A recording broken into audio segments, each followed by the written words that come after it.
Salut les amis, re à tous. Petite vidéo pour vous parler de l'attaque MOBA. Donc c'est parti. Donc on n'a plus beaucoup de vidéos à cause de la mage. Donc on va regarder plutôt des attaques GDC. Petite info.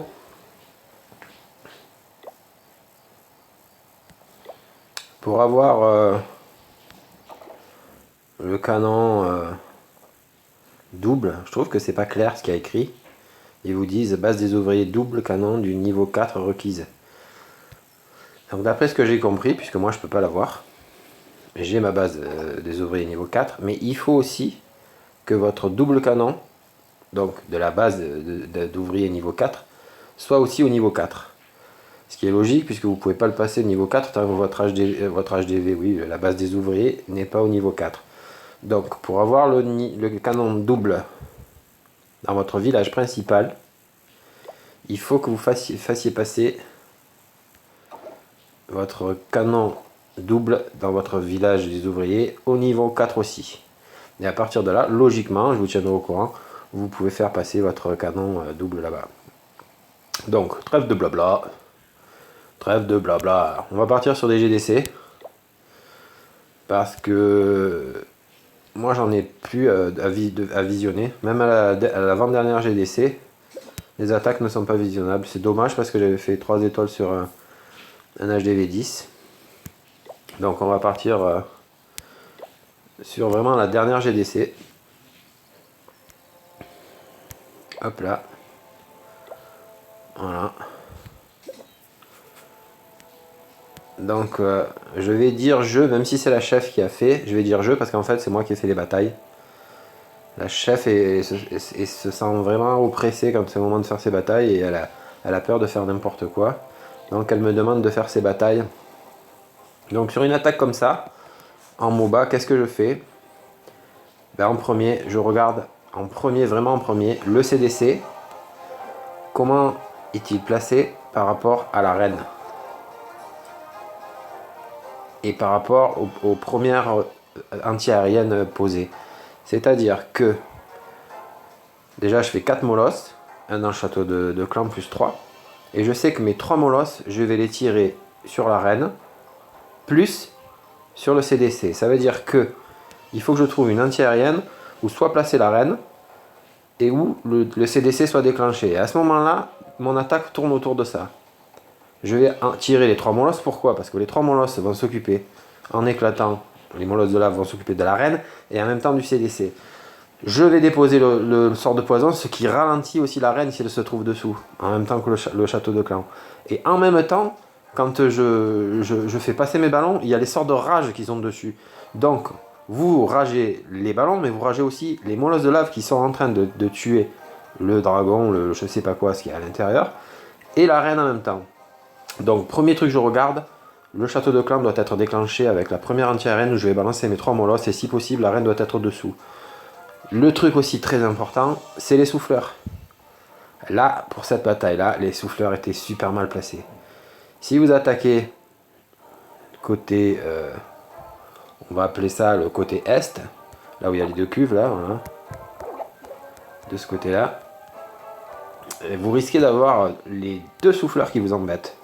Parce qu'à un moment donné, vos ballons vont rentrer dans les 2 souffleurs en même temps et les 2 souffleurs vont se retourner. Donc il ne faut pas avoir peur. Et tant qu'à faire, là, le truc aussi qui m'a décidé, c'est que vous avez un Arc-X au sol et un Arc-X en l'air. Donc autant s'en occuper de suite. Et si je me souviens bien, donc je dois avoir balancé 3 molosses ici, donc côté reine. Et un molosse côté ici, parce qu'il faut aussi faire péter rapidement l'Arc-X. Donc on va lancer la bataille, tout doucement. Et si possible, hop, les molosses, voilà, le moins groupé possible, puisque les molosses, ils sont là pour quoi faire? Ils sont là pour prendre les coups de la reine du château de clan. Ils sont là aussi pour déclencher les bombes. Donc au plus vous les élargissez, au mieux c'est. Tout en pensant que si vous les élargissez trop, pardon, eh ben, ils risquent de partir sur une autre anti-aérienne. Donc il faut élargir tout en restant raisonnable pour pas que ça s'étale sur une autre anti-aérienne, puisque la base c'est les trois molosses sur la même anti-aérienne de la reine. Et le quatrième, logiquement, il doit partir à droite, tout à droite, côté Arc-X. Voilà, il est de ce côté-là. il déclenche les bombes, vous voyez, bombe noire. Et à ce moment-là, je lance mon attaque. Alors je prends toujours 2 poisons au cas où. Premier poison, vous avez vu, il y a le sorcier, lui, normalement, il meurt qu'avec le poison.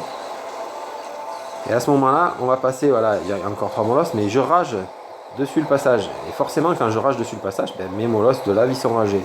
Et mon CDC, je m'en occupe même pas, c'est mes molosses qui s'en occupent, voilà. Donc les molosses sont pratiquement éclatés, ils ont éliminé le CDC. Maintenant, à moi de gérer l'attaque de derrière. Bon là, voilà, j'ai eu peur que ça soit mal fait par rapport à ce qui restait comme défense. Je balance mon roi et ma reine pour faire une diversion. Et en même temps, je tue le roi. Bon, ça reste un HDV 9, c'est sûr, à attaquer. C'est pour ça que j'aurais aimé vous montrer une attaque sur HDV 10 où je perfecte. En fait, l'attaque où j'ai perfect, c'est qu'il avait les 3 archix au sol. Mais c'est ce qu'il faut pouvoir faire. Il faut pouvoir analyser un village et le dire, bon, ben, je maîtrise le Valkyrie. Je peux y faire 3 étoiles en Valkyrie, je lui fais 3 étoiles en Valkyrie. Ou, pas possible en Valkyrie, je peux y faire que 2. Je vais y faire 3 étoiles en Molosse, je prends du Molosse. Donc c'est une attaque qui se passe plutôt bien. Voilà, on va un peu accélérer, hop.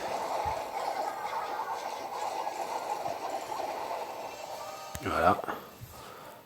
Hop, qu'est-ce qui se dit sur le général? Ah, bon, il rêve de la défense, je sais pas si je peux. Si, un bébé dragon.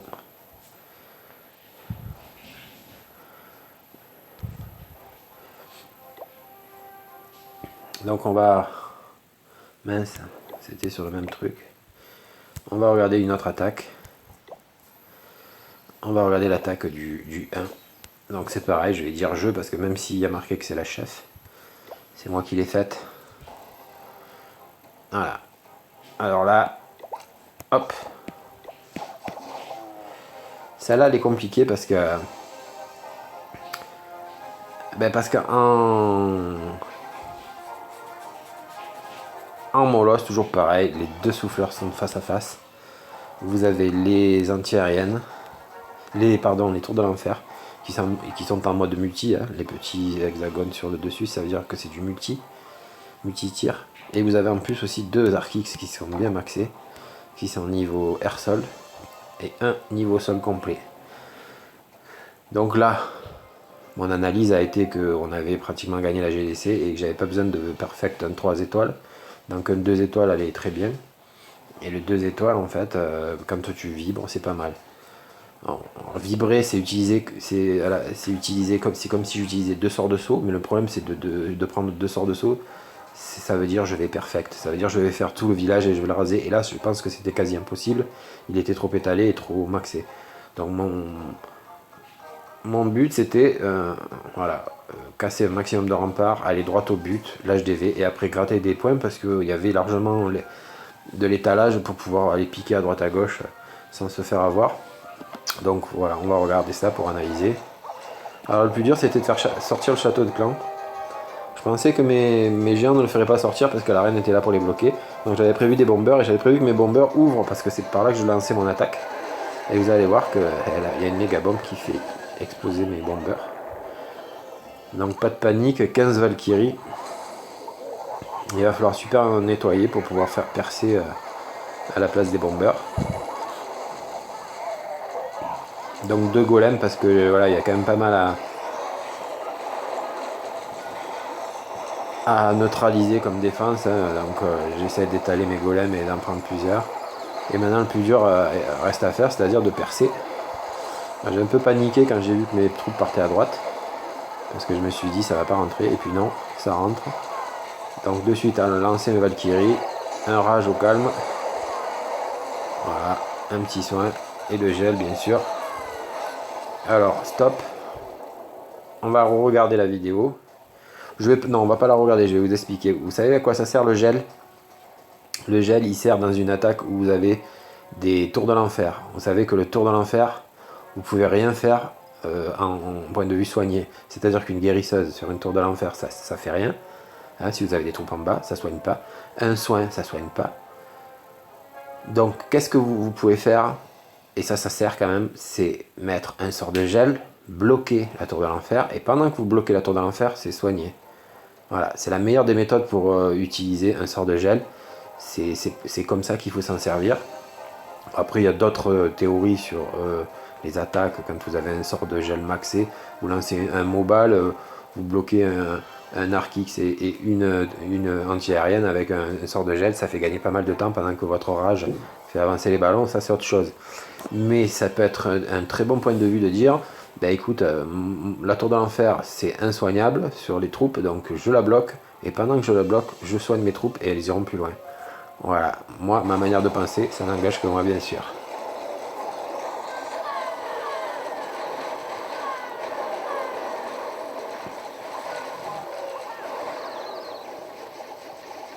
Voilà, après ça reste que du grattage, hein, puisqu'il a un village vachement étalé. Ça s'étudie bien sûr hein, avant. Au calme.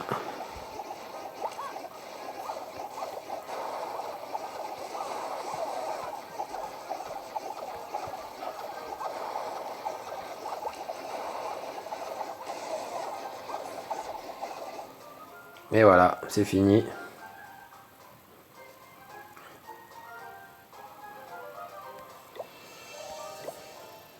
Donc on va regarder encore quelques attaques. On va regarder Petit Jean.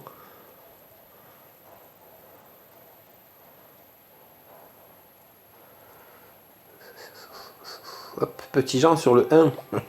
Donc un HDV 7 qui attaque un HDV 10.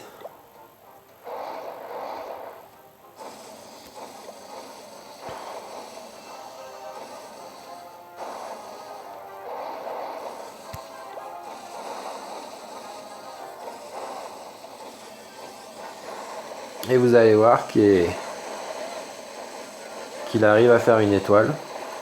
Parce que c'était bon, en fait, Petit Jean, c'est un deuxième compte. C'est mon deuxième compte. Je le mets pour aider souvent en GDC. Et vous allez voir qu'en grattant à droite à gauche, sans faire une attaque, un gros push pour aller chercher la HDV, ben il va faire sa petite étoile. Tranquillou, pénardou. Et bingo cadeau. Il va mener les 50% tranquillou.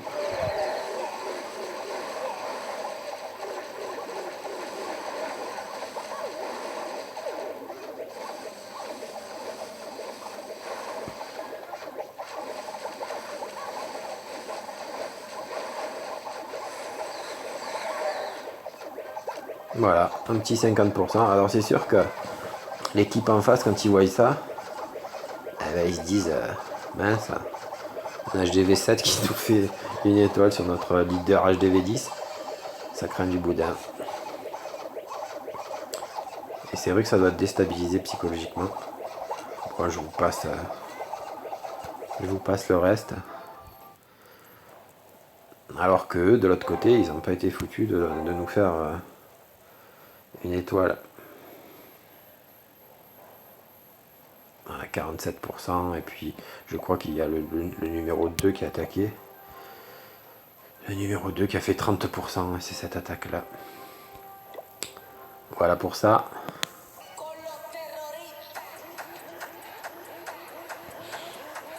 Donc après, je vais vous parler de la brêle du moment.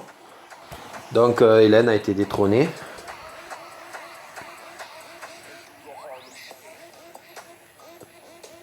Donc petite musique sympa pour l'introniser.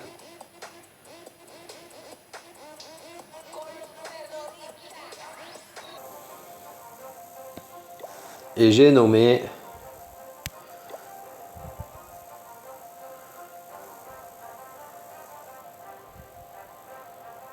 Antibiotique, notre numéro 2 qui attaque le numéro 2.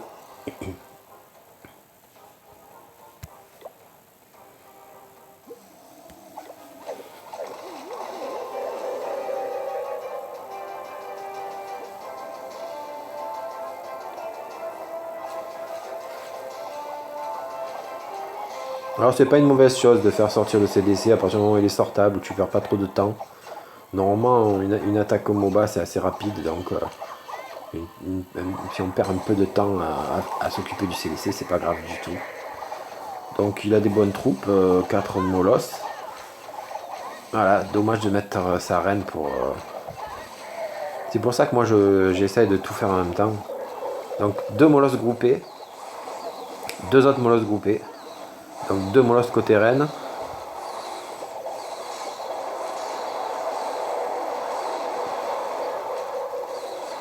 Donc du coup la reine elle fait quand même pas mal. Pour l'instant elle n'est pas encore morte. C'est pas une attaque rapide sur la reine. Donc voilà, la reine elle fait vraiment du mal. Elle lui fait péter quand même pas mal de ballons. Elle est en retrait. Donc elle fait péter et les petits molosses de lave qui sont éclatés par les molosses. Et les ballons là sur la gauche, elle fait mal au ballon. Elle fait super mal au ballon. C'est pour ça qu'en priorité, comme je vous ai dit tout à l'heure, regardez bien la vidéo.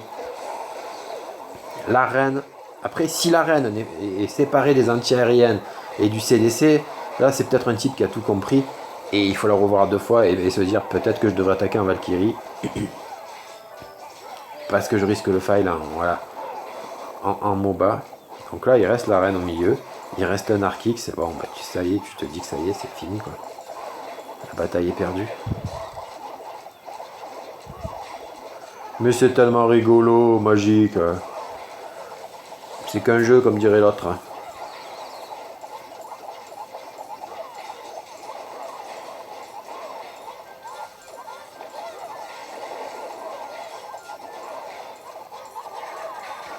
Bon, je vais pas remuer le couteau dans la plaie. Hein. On va s'arrêter là. Mais je vais quand même vous montrer d'autres vidéos. Je vais vous montrer son attaque sur le 1. Parce qu'il faut pas qu'on l'oublie. Elle va partir là. On pourra plus jamais la voir. Après ils font des mages. On peut plus regarder les vidéos. C'est dommage de pas avoir des vidéos comme ça qui sont bloquées. Donc allez, on repart.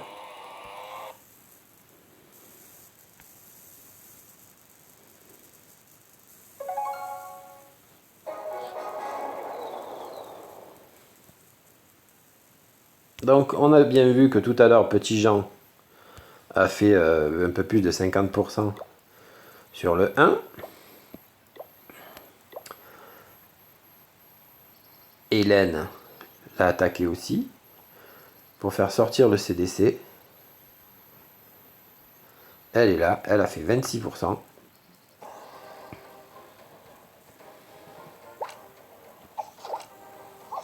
Donc elle est arrivée un peu en retard et donc elle nous a montré un peu ce qu'ils avaient planqué dans leur CDC. On va un peu accélérer. Donc elle a quand même gratté parce que le fait de gratter ça fait remporter un peu des sous si on gagne la GDC. Et après elle va lancer son attaque pour faire sortir le CDC.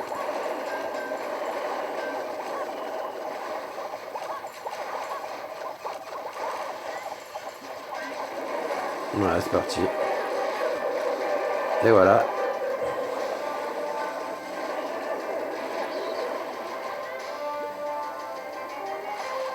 « 26%. Et maintenant, on va regarder l'attaque de deviner qui.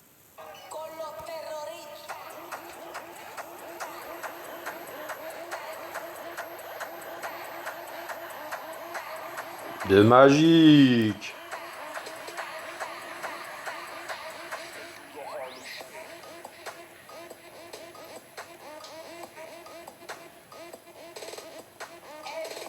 Je me demande si c'est pas lui qui avait cette vidéo. Non, c'est pas lui qui a le casque là qui chante.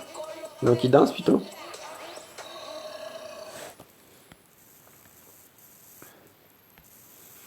Et oui, car Magique. Hop là.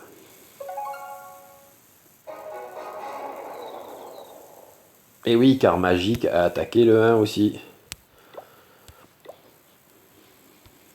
Alors voilà, il savait qu'on avait gagné. Il est allé en attaque à la bourrin, comme il dit. Mais bon, c'est rigolo. Donc le 2 a attaqué le 1. Et a fait guerre plus qu'Hélène finalement. Hélène 26, hein, si on se rappelle bien.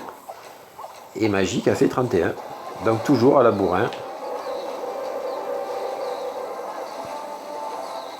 Ouais, il tarde à mettre son poison sur le CDC, c'est dommage. Voilà, il est un peu en panique, toujours pas de poison sur le CDC. Et du coup, ben, voilà, il va se faire plaisir le petit dragon.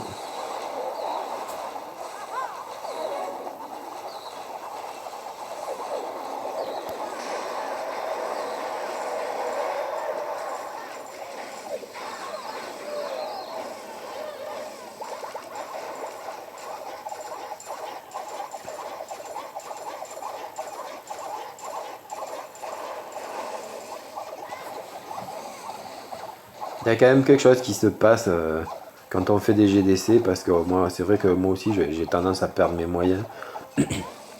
On regarde énormément le village. À la fin, on l'attaque de 10 000 manières différentes. Un coup, on l'attaque en Valkyrie, des fois, on l'attaque en MOBA, des fois, on l'attaque en Go-Hog. Moi, je me suis vu faire des fois 30 formations, les enlever, les remettre, les enlever, les remettre. Non, je l'attaque comme ci, non, je l'attaque comme ça. Puis à la fin, on fait des attaques qui sortent qui viennent du futur, quoi, qu'on n'a jamais vu, qu'on ne s'est jamais servi même en multijoueur. Et voilà, on a tendance à perdre nos moyens. Il faudrait arriver et dire, hop, j'attaque lui, hop, je le regarde 2 secondes, comme un multijoueur. Des fois, on fait des 100% en multijoueur, alors que... Enfin bref, bon, voilà, c'est pas méchant, magique, voilà, c'est un moment où on rigole. Donc voilà, focalisez plutôt sur ce que je vous ai dit au début, donc l'attaque MOBA. C'est comme ça moi que je vois les choses et je trouve que ça marche quand même pas mal. La preuve c'est que même la chef des fois elle se sent pas, elle me demande de faire ses attaques. Donc essayez de voir si c'est pas n'importe quoi que je dis, si vous adhérez avec ça. Et peut-être essayer de voir ce que ça fait en multijoueur. Mais attention, voilà, je le redis encore, je vous l'ai déjà dit dans certaines vidéos, chaque village peut avoir une attaque différente. C'est pour ça qu'en montant dans les trophées, on analyse vachement les villages et on se dit tiens, lui il peut passer en MOBA, lui il peut passer en Go Wiva ou en Go Whip, etc. Et ça nous fait gagner du temps tout ça. On peut pas avoir une compo fétiche et dire je fais du Go Wiva, Golem, Sorcier, Valkyrie, et attaquer dans toutes les GDC de la même manière. Là, on va tomber sur des villages dans certaines GDC qui vont être imparables en Go Wiva. Donc, pouvoir basculer sur du mobile, par exemple. Voilà, mais il faut quand même essayer de maîtriser toutes les compos. Donc voilà, j'espère que cette vidéo vous a plu, puis à bientôt les swaggies.